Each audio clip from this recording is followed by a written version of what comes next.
একটু বুঝাই আপনাদেরকে ওয়েজলি কিভাবে কাজ করে অথবা কিভাবে আপনারা অগ্রিম বেতনটা পাবেন উদাহরণ দিয়ে বুঝাই। ধরেন আপনাদের কোনো একজনের বেতন হচ্ছে 15,000 টাকা। কত টাকা? 15,000।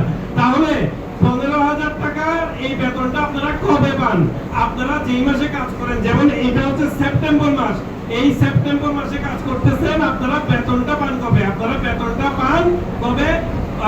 অক্টোবর মাসের 10 তারিখের মধ্যে, 7 তারিখের মধ্যে আপনারা বেতনটা পেয়ে যান। তাহলে এখন থেকে আপনারা যে কাজটা করতেছেন এই মাসে, এই যে চলমান যে কাজের যে টাকাটা জমবে, চলমান কাজের যে টাকাটা জমবে, ওই টাকা থেকে একটা অ্যাডভান্স ওয়েজলির মাধ্যমে নিতে পারবেন। এটা হচ্ছে অগ্রিম বেতনের হিসাব। হ্যাঁ, যেমন হচ্ছে আপনাদের কারো বেতন যদি 15,000 টাকা হয়, আমি 15 দিয়ে বুঝালে আপনাদের বুঝতে একটু অসুবিধা হবে, আমি 30 দিয়ে বুঝাই, আপনাদের জন্য একটু সুবিধা হবে। 30 দিয়ে বুঝাই। কারো বেতন ধরেন হচ্ছে 30,000 টাকা, 30 দিনে কত টাকা? 30,000 টাকা। কারো বেতন 30 দিনে 30,000 টাকা। তাহলে আজকে হচ্ছে মাসের 24 তারিখ। তাইলে আপনি কয় দিনের কাজ করছেন? 23 দিনের। 24 তারিখ আজ থেকে কাজ করতেছেন, আপনি আমাদের হিসেবে কয় দিনের কাজ করছেন? 23 দিনের। এই যে 23 দিনের কাজ করছেন, 23 দিনে আপনার বেতন কত জমছে? 23,000 টাকা। 23,000। তাহলে এই যে 23,000 টাকা, এটার সর্বোচ্চ 50%, সর্বোচ্চ 50% আপনারা তুলতে পারবেন। মানে কত? 23,000 এর অর্ধেক কত? তাহলে 23,000 এর অর্ধেক হচ্ছে আপনার 11,500। কিন্তু আপনাদের এখানে একটা আমাদের হিসাব আছে, আমরা 10,000 টাকার বেশি দিব না। তাহলে আমি যদি আপনার বেতনটাকে 23,000 এর অর্ধেক 11,500 ধরি, তাহলে আপনারা কত তুলতে পারবেন? 10,000 টাকা। 10,000 টাকার বেশি তুলতে পারবেন না। আচ্ছা আসেন, এখন আমি ডিরেক্ট হচ্ছে অর্ধেকে চলে আসি। অর্ধেকে কি রকম? তাহলে ধরেন হচ্ছে যার বেতন 15,000 টাকা, উনি কত তুলতে পারবে?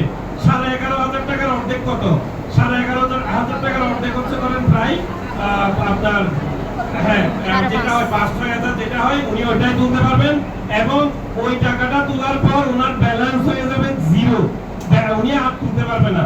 তাহলে কি রকম? আমি উদাহরণ দিয়ে বুঝাই। 30 এর উদাহরণ দিলে আপনাদের জন্য একটু সুবিধা হবে, কিন্তু আমি 30 এর উদাহরণ দিচ্ছি না। কেন? কারণ হচ্ছে আপনাদের 10,000 টাকার বেশি এখানে আবার তুলতে পারবেন না প্রাথমিকভাবে। তাহলে আমি যদি 15,000 ধরি কারো বেতন, তাইলে 23 দিনে ওনার বেতন কত জমছে? একদিনে 15 কে 23 দিনে ওনার বেতন জমছে কত? ভাই একটু 15,000 কে আমরা একটা ভাগ করতেছি সরাসরি আপনাদের সামনে। 15,000 করলে একদিনে জমে 500। একদিনে কত জমে? 500 টাকা।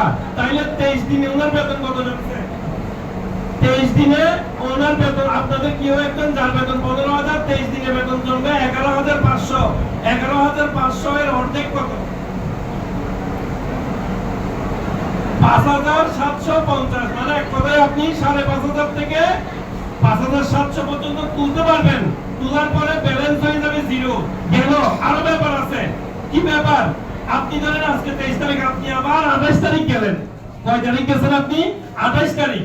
তাহলে 28 তারিখ হলে 28 তারিখ যদি আপনি আবার ওয়েজলি অ্যাপে ঢুকেন, তাহলে 24, 25, 26, 27, 4 দিন। কয় দিন?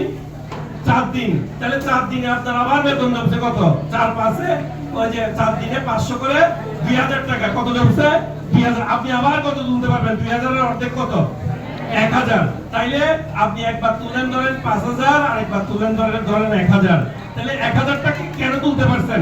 আপনার জমছে সেজন্য। এভাবে আপনার যত দিনের বেতন জমবে তার অর্ধেক তুলতে পারবেন, অর্ধেকের বেশি তুলতে পারবেন না। এভাবে তুলতে তুলতে আপনি আবার 10,000 টাকার বেশি চাইতে পারবেন না। আমি ফিটা একটু বলে দিই, এখানে দেখানো যাচ্ছে না, ফিটা ইলেকট্রিসিটি চলে গেছে। তো আমাদের ফিটা হচ্ছে খুব সহজ।